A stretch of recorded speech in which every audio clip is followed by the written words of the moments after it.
Hey there, Okuma fans. Charlie with the Gossager Application staff. Today we're going to talk about work offsets. Little fancy stepping to get around a unique problem.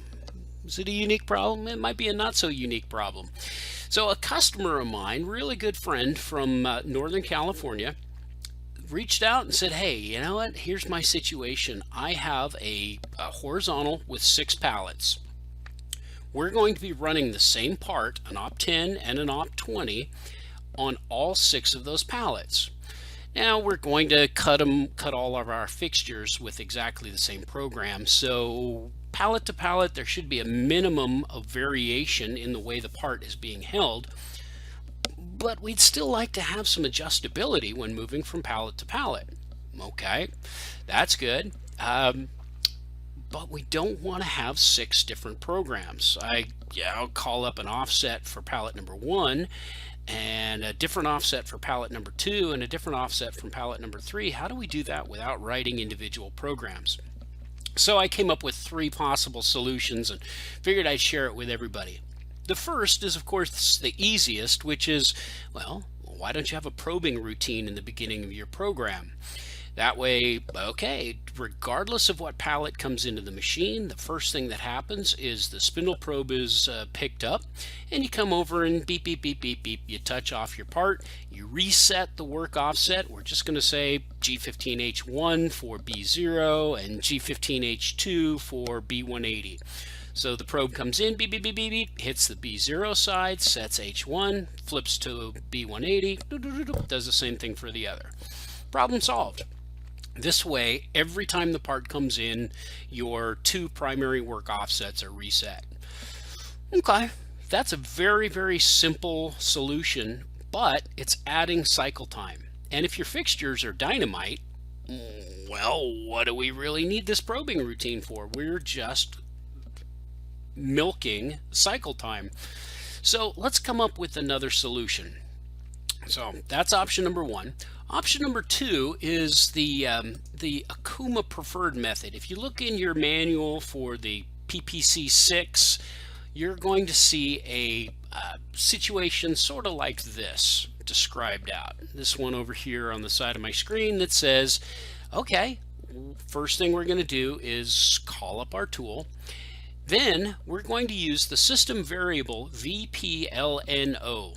That's variable pallet number. Hey, easy enough.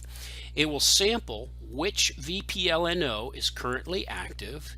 It will then send the program to a specific branch conditional, which will set a work offset based on that. So let's take a look at what's going to happen. We're going to say hypothetically that pallet number 3 is in the machine now after M60. So that is not true.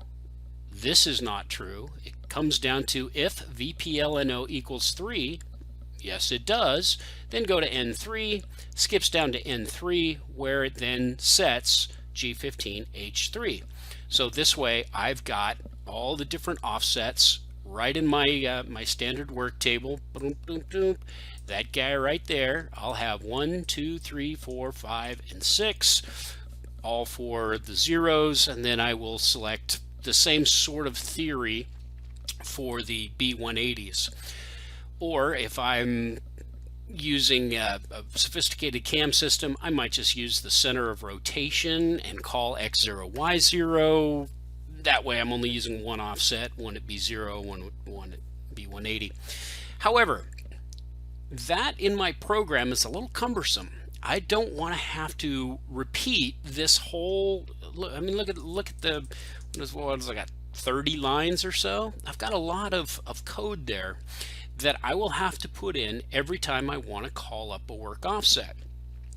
Now, in theory, a bunch of purists will say, yeah, but you only have to call up the work offset in the beginning of the program and it'll stay modal throughout. Yep, I get it. I'm a nervous Nelly.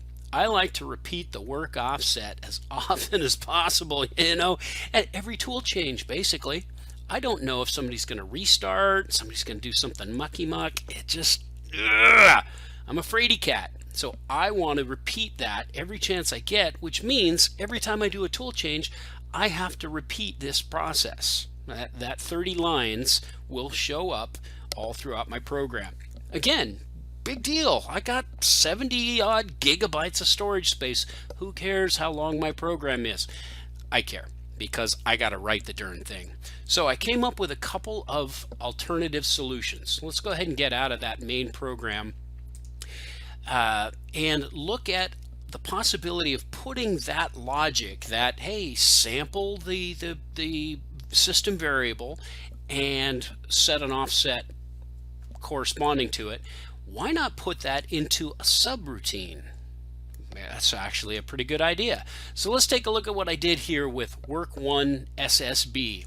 If I edit that puppy dog, you'll notice that if you're not familiar with calling up subprograms in Okuma, all you have to do is use the word call, C-A-L-L, and then use a letter O followed by the 4 or 5 characters that call that specific program.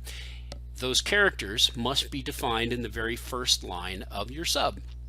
So my very first line is OWCS1.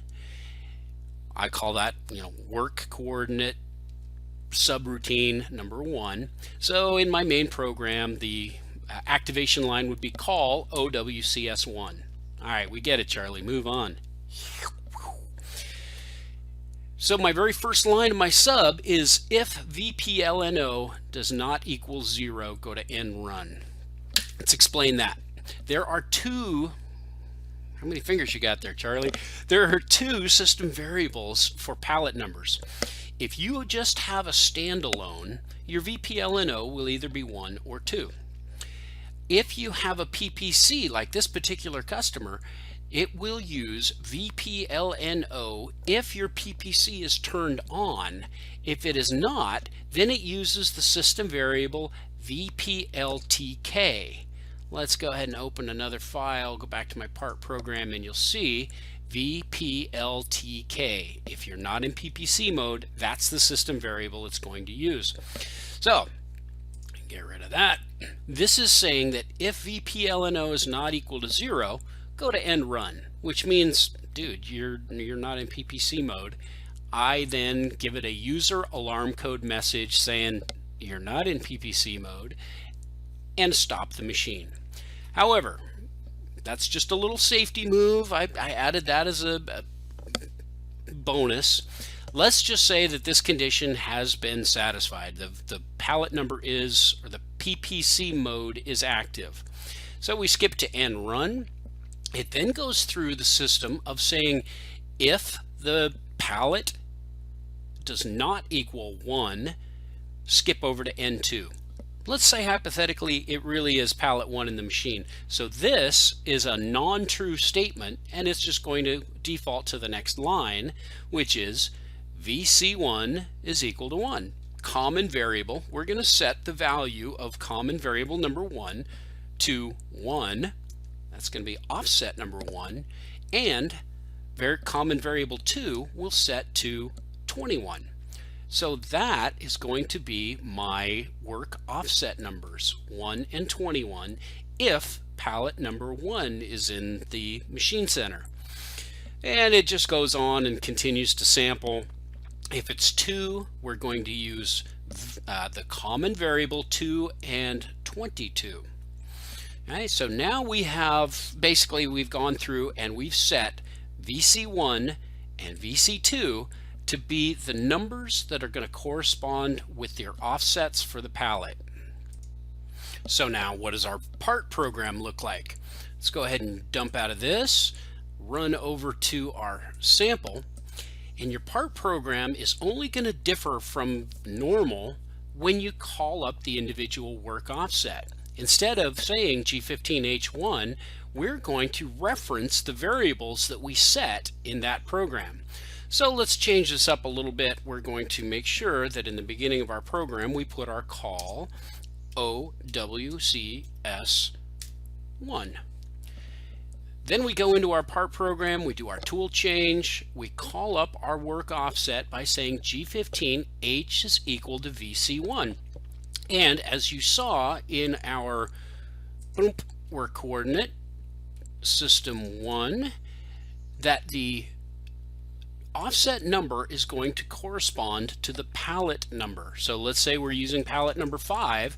You notice that N5, if it doesn't equal 5, VC1, common variable 1, is equal to 5, and 2 is equal to 25. So now if pallet 5 is in the machine, this says, hey, G15, call up the work offset, H is equal to whatever the value is in variable common 1, 5. And then once we do side 2, G15, H is equal to VC2, which is 25. So this just means that our setup guys have to know that pallet 1's offset should be in offset number 1, and the flip side will be in 21. Pallet number 2, work offset, should be residing in number 2 and offset 22. So forth and so on. That is probably the easiest to understand, but it also requires the program to be ever so slightly different. Hey, all right, so instead of saying H1, you say H is equal to VC1 or VC2. And regardless of what pallet it is, it will always be VC1 or VC2 because it's getting set by this macro. So let's close this one out and look at one other opportunity that I have. I mentioned there were 3. Let's go into work 2. So this one is a little more complicated, but it does not require anything special from the program. What we'll do in our actual program is we will always use H1 for the main side and H2 for the other side. How do we do that? Every pallet is going to be H1 and H2? Yeah, sure. Because in this case, our let's go ahead and change that too. In this case, what we're going to do, we have the same logic up on top saying is PPC on or not, but then we will say that if pallet 1 is in play, set all of the work offsets. For those of you that aren't familiar with Okumas, these are the codes very much like the Fanuc and Mitsubishi G10. We are writing to the actual work offset. So when I said that pallet number 1 is in the machine, I overwrote whatever was in work offset number 1, G15H1X, to whatever values in VC1. Same thing for Y in VC2, VC3, and then went down and did the exact same thing for H2. Now what this is going to require is that the setup guy knows, instead of putting your work locations in the work offset page, what we're going to need to do is put them in the common variables page. Now this kind of stinks just ever so slightly because you don't have a calibrate for this. The common variables is simply a page where you can stick values. It's not going to take into account where the machine is now like the other page, but it does mean that your programmer doesn't have to do anything different. So option number 1, probe. Easy enough, particularly if you've got the Renishaw set and inspect macro, because this latest version, it has the program builder in it. So hey, it takes us 2 seconds to make a probing routine. There, program builder, that guy right there. It takes us 2 seconds to make a probing routine that can run every time we bring a pallet into the machine. Option number 2, let's make things a little more difficult on our programmer, but our setup guy has got exactly the same amount of work. That would be utilizing the work coordinate system. Another file, this guy. This would be selecting the individual where the programmer has to say G15H equals, or the last one, make the programmer's life easy by saying H1, H2, and make the setup guy go through and populate the work coordinates in the common variables. Slick stuff, huh? So those are the 3 methods that I came up with to handle this problem. Got a better idea? Different idea, more complicated idea, less complicated? Put them in the comments below. I'll be happy to look those over and possibly address them in a future video. Thanks everybody. Have a great day.